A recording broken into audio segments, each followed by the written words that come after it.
Noah, as we as I talk to you, we have gathered that there have been retaliatory strikes from Iran, and they have actually started fighting against Israel. Now, what is the kind of situation in your country right now?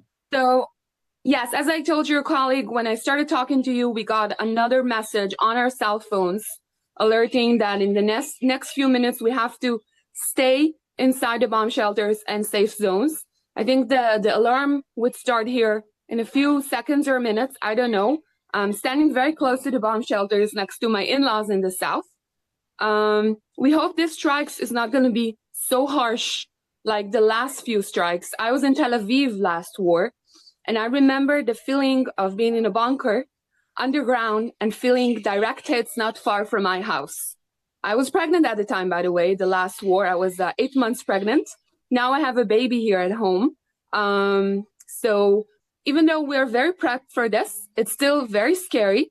I think that our children and also the Iranian children will not want to live in this constant state of war and threat.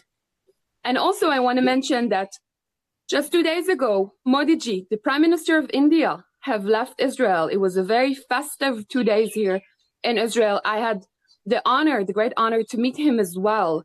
And we feel that India and Israel people has very shared and common values. And we want to thank you again for supporting us in this hard time today, this morning. That's so very nice of you, Nova. And we are actually concerned about the security of you and the Israeli people. But at the same time, we also would like to know as to what is the kind of preparations that you actually make when such kind of threats are there for you. Your bunkers and your kibbutz, are they all prepared and you can stay there for days together if this kind of attack lasts for days? Yes, as I said again, at my home in Tel Aviv, we have a bunker underground. Most houses, buildings, and local institute and places in Israel has a bomb shelter, safe zone, or a bunker inside the apartment. We call it mamad, a safe room, a secure safe room. Israel is very, very prepared. We have drills all the time, even in times of peace. I would say I was born into a war, and I fought many wars myself. I'm ex-military. Most of the Israelis are ex-militaries, officers. I wouldn't say it makes it easier for us, but we are very much prepared, and we know the drills.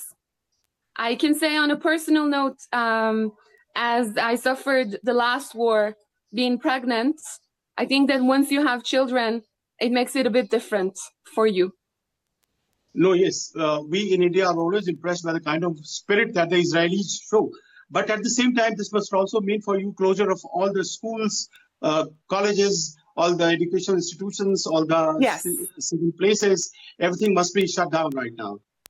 Yes, you're right. A few minutes after the alarm today, we got a message that all the activities, outdoors activities, schools, universities, everything that is not important for the immediate need of war, except pharmacies and food stores, are going to be closed in the next few days. We don't know how much time it's going to take, but we know that as of today, we're in an emergency state. I can say in a state of war because we have seen it before, and we are sure this is how the beginning of war looks like here. Yes, there was a situation of war in June, which is like 7 months ago. And now there again a situation that is visiting you Israelis there. Do you actually think that a war is a solution, a final all-out war, which can probably do away with such kind of threats that you have actually been facing? Do you think that is the need at the hour? I gotta say that war and being always in fighting mode and sending our kids to the army, it's not a solution we want, but it's a solution we need at the moment. Israel is on constant threat from all of our neighbors. We are a very peaceful nation and a very peaceful people. If you have ever met Israelis, we are a kind, peaceful people, but we have no other choice. I would say that if in India tomorrow you will take all of your guards from your borders, you will suffer again, also, we have no choice but to keep our borders safe and our army always prepped for threats from in-house and out, not just from the borders, also from countries like Iran. So individually, for a normal civilian in Israel, what does the situation mean? Are they actually prepared always for this? Or do you think that this is a situation which will pass off and this is only a temporary phase? Or is it that you think that as an Israeli, this is your bounden duty to be always prepared for such kind of a situation? I might say that we are always prepared in some way.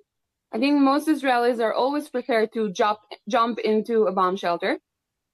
This time around, ever since the end of December, we are prepped. I mean that most Israelis I know, if they want to plan trips abroad, something, big events, they're thinking twice because they say, oh, we might have something with Iran soon. I talked about logistics as well. This is something that everybody talks about. I think that except Modi's visit and the coming war with Iran, that was the two hot topics that every Israeli spoke about the past 2 weeks.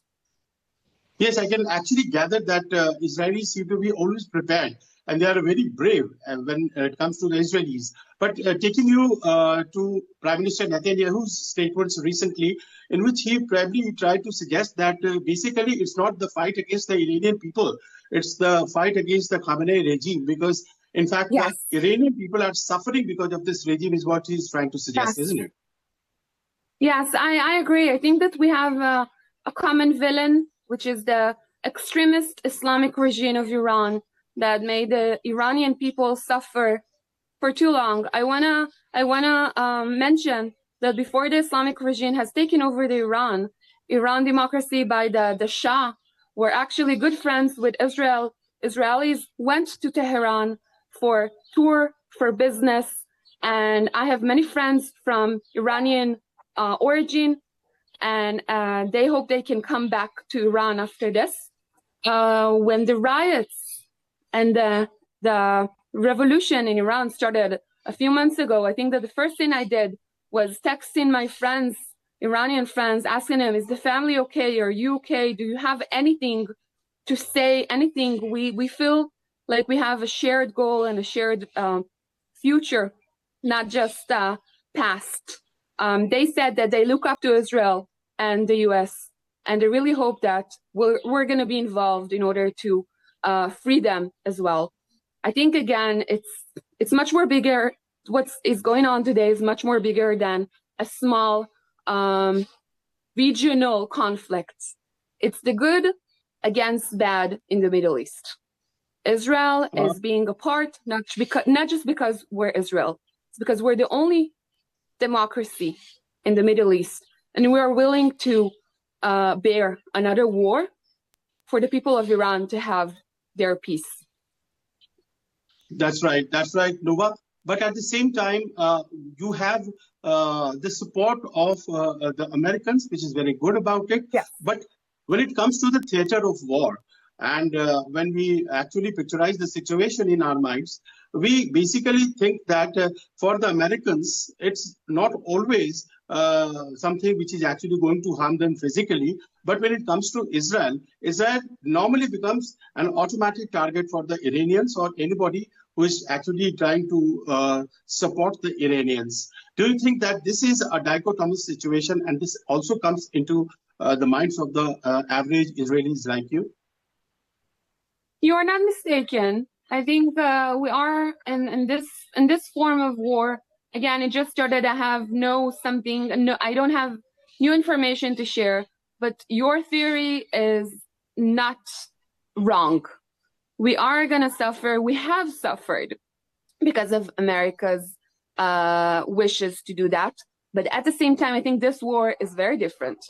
As I said, we are willing to do so because without America, we have also suffered from Iranian regime many times. The last war in May and June is the best example. We also had two major attacks in 2024 a huge baggage of ballistic missiles were fired to Israel in October 2024 and in April 2024.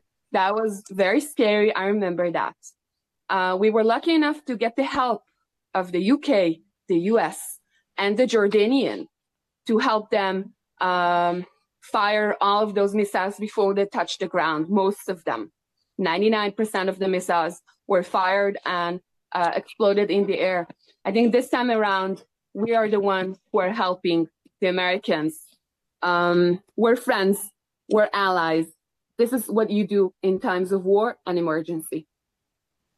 Definitely, this is what it is all about. But at the same time, coming back to you and the entire area that you are actually right now standing in, I mean, all of a sudden it seems that there's nobody in that area, no movement, nothing.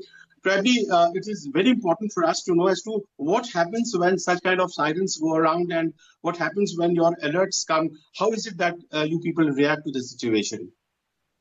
So when you're in a big city, like I live Tel Aviv, again, I'm in the south now at a very small kibbutz from my in-laws, so it's always quiet here.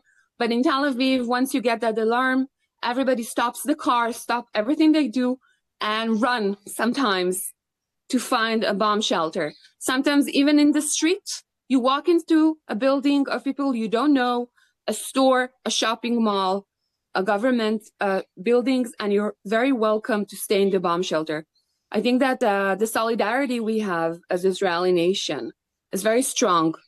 You will have a place, you will have food, water, and shelter everywhere you will go during this time of war. We don't close the door through anyone.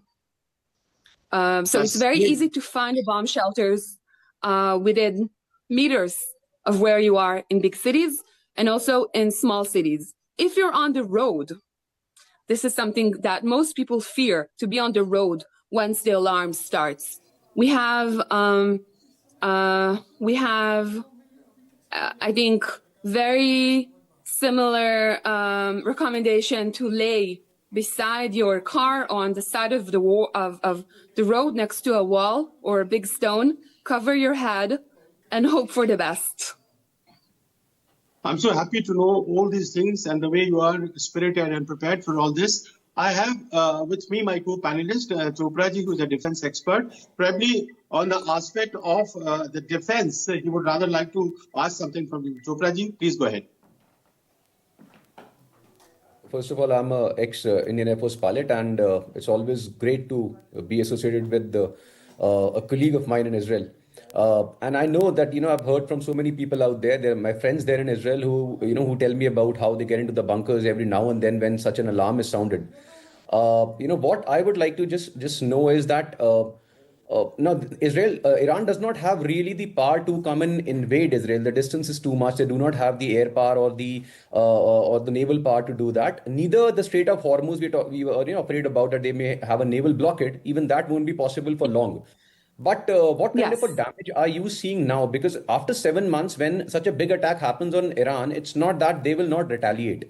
Now, there are two fronts I am suspecting. Of course, first is we are already getting the news that they're fired the missiles. And also, I have this news that maybe the militia around Hezbollah and all may be activated again.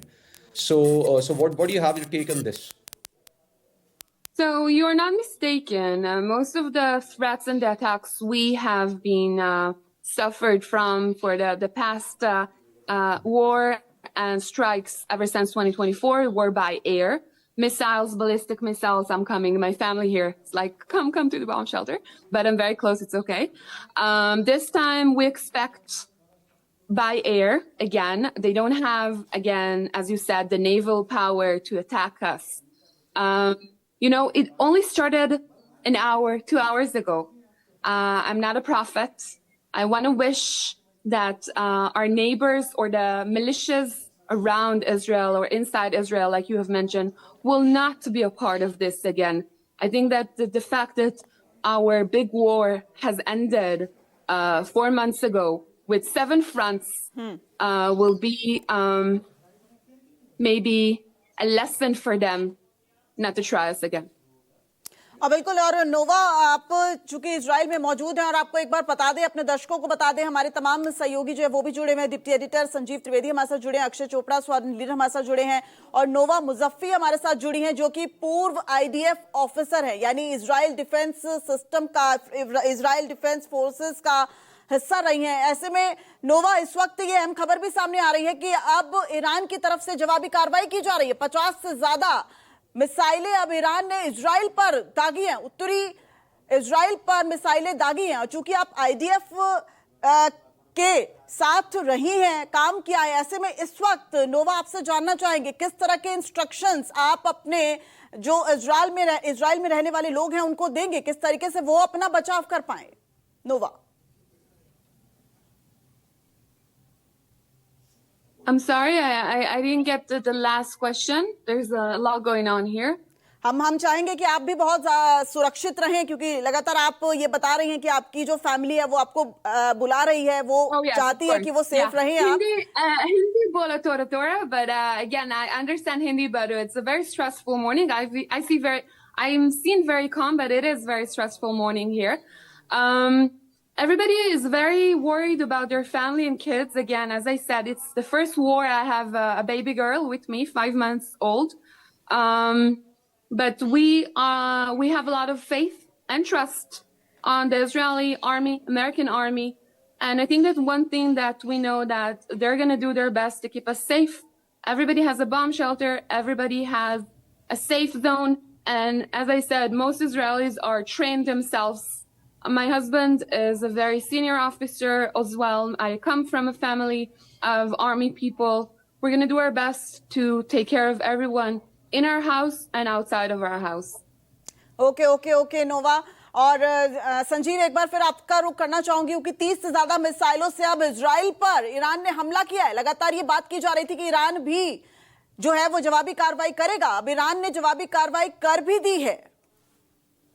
In fact मुझे ये लगता है कि we should first explain to our viewers as to what Nova has to say and things he has actually said in English. और ये जरूरी होगा अपने दर्शकों को बताना कि नोवा इस वक्त जहां पर है वो वैसी जगह है जो कि एक बॉम्ब शेल्टर के पास है, और कभी भी आसमान में कोई मिसाइल आ सकता है, इस बात की एक जो आशंका रहती है, खतरा रहता है। वो बता रही है कि वो एक ऑफिसर थी IDF में, उनके पति भी ऑफिसर हैं IDF में, हर हस्बैंड ऑल्सो, और वो पूरा परिवार इस वक्त एक बॉम्ब शेल्टर में है। और इजरायलीज हमेशा they are always prepared for this, हमेशा वो तैयार रहते हैं इन परिस्थितियों के लिए, क्योंकि कहीं ना कहीं इस बात की मान्यता है कि दरअसल ये संघर्ष ही उन्हें शांति की तरफ ले जाएगा। This struggle will actually lead them to peace. और इसमें वो मानते हैं कि एक कर्तव्य है जो कि उन्हें करना है एक इजरायली होने के नाते। उन्होंने आज से 7 मंथ्स अगो एक वॉर को देखा है और वो अनफिनिश्ड एजेंडा की तरफ